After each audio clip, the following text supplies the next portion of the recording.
Imagine this: a mummified princess found in Pakistan, perfectly preserved, wrapped in golden relics of a forgotten era. Scholars believed she was the daughter of the great King Xerxes I, a ruler who once commanded the mighty Persian Empire. But what if I told you this discovery wasn't just a fraud, it was a chilling tale of greed, deception, and murder? This is the story of the Persian princess mummy, a crime that begins with whispers on the black market and unravels into one of the darkest scandals in modern archaeology. It all started in March 2000, when a sketchy videotape began circulating through Pakistan's black market. On the tape, a camera pans across a magnificent stone sarcophagus engraved with intricate carvings. Inside lies a mummy, wrapped in fabric, her golden crown glinting in the dim light. The sellers claimed this was Rhodogoune, a Persian princess from 2,600 years ago. They said her tomb had been unearthed near the Iran-Afghanistan border after a powerful earthquake ripped through the region. News of the discovery spread like wildfire. Historians were captivated. After all, no mummified remains of Persian royalty had ever been found before. It was an archaeological miracle, promising to shed light on ancient Persian burial practices. But with a price tag of $11 million, questions loomed. How had this artifact surfaced after so many centuries, and who was trying to sell it now? Iran immediately staked its claim, declaring that if the mummy was authentic, she was part of Persia's heritage and belonged to them. Pakistan argued that the discovery was made within its borders, making it their property.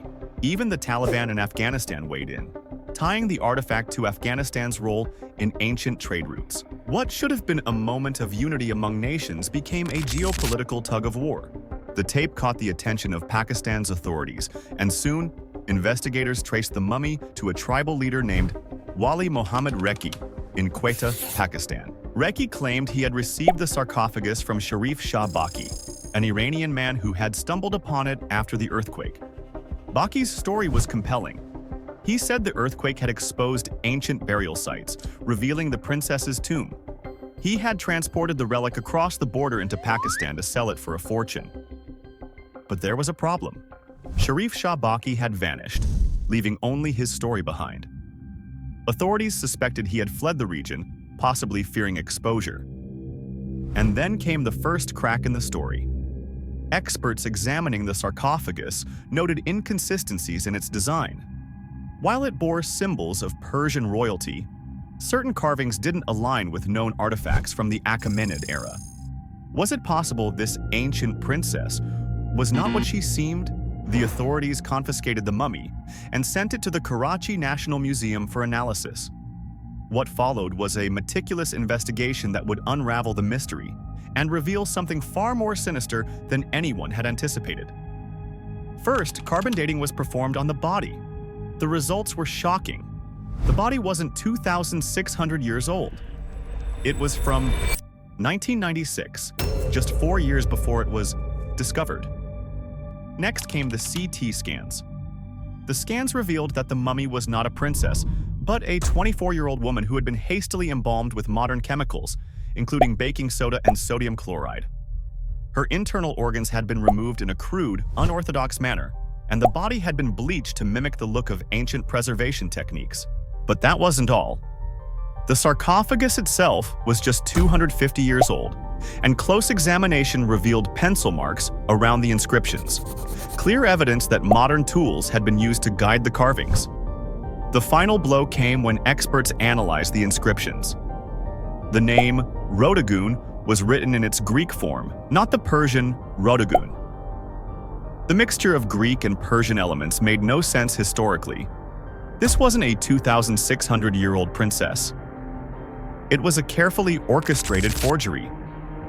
But if the mummy was a fake, the question remained: who was this woman? And why had she been embalmed and wrapped in lies? An autopsy revealed the most horrifying detail yet. The woman had died of blunt force to her lower back. This wasn't just a forgery, it was a murder. Investigators speculated that the woman could have been deliberately killed so her body could be transformed into a counterfeit artifact. Her death was no accident. It was part of a larger, cold-blooded scheme to exploit the lucrative black market for antiquities. Some speculations tell us that her body was snatched from a graveyard and it just turned out to be the person who had been murdered. The hoax was elaborate. It involved skilled embalmers to prepare the body, craftsmen to forge the sarcophagus and artifacts, and individuals with a rudimentary understanding of Persian history to create the inscriptions. But there were still questions that remained unanswered. Who was this woman? Why was she chosen as the victim? And who profited from this gruesome deception? Despite multiple arrests, including Wali Mohammad Reki, the tribal leader, the mastermind behind the crime was never properly identified. And as for Sharif Shah Baki, he vanished without a trace, leaving behind nothing but suspicion. This wasn't just about a forged artifact, it was about the human cost of greed.